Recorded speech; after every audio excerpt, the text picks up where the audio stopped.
සියලු දෙනාටම ආයුබෝවන්. මේ වැස්ස දවසේ මම පොඩි ගමනක් යන්නයි හදන්නේ. මම පන්ති ඇල්ල කිරි අමලා ගෙදර ආවේ. දැන් හරක් ගාලකත් බලාගෙන අපි ගමගේ ගෙදර යන්න හදන්නේ.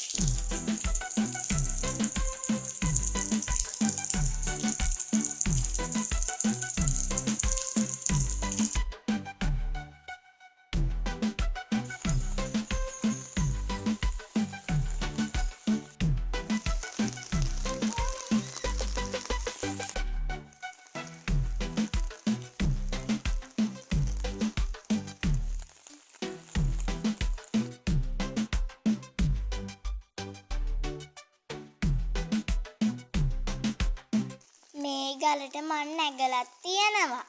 අද නම් නගින්න බෑ ලිස්සනවනේ. මේකේ ගල් ගුහාවකුත් තියෙනවා.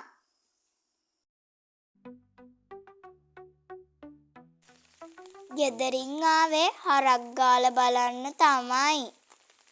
ඒත් කිරියම්ම වැස්ස නිසා යන්න බෑ කිව්වා. ඔය ඉස්සරහින් පේන උඩපාර තමයි හරක් ගාලා බලන්න යන්න තියෙන්නේ. ඉතින් මං ඒක වෙන දවසක පෙන්නන්නම්.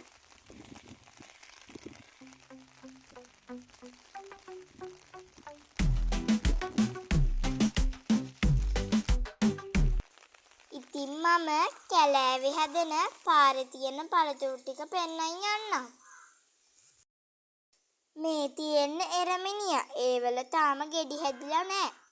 මේකේ කළු පාට චූටි ගෙඩි වගේක් තමා හැදෙන්නේ. එතකොට මේ තියෙන්නේ කරඹ. මේවත් හරිම රසයි. මේකේ ගෙඩිත් ඉදුණහම කළු පාටයි. එතකොට ඔය පෙන්නන්නේ කර. මේවා ඉදුණහම කහ පාටයි.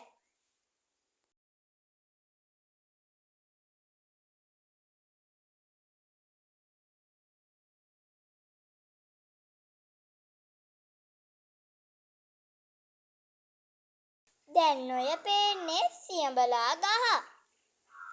ඒකේ කරල් තාම පුංචිම පුංචි. ඕන් බලන්නකෝ.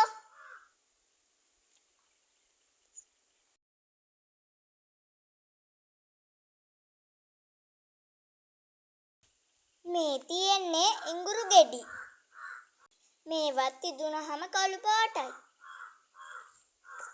දැන් නම් අපේ ගෙදරට ළඟයි. එහෙනම් මං ගිහින් එන්නම් බයි.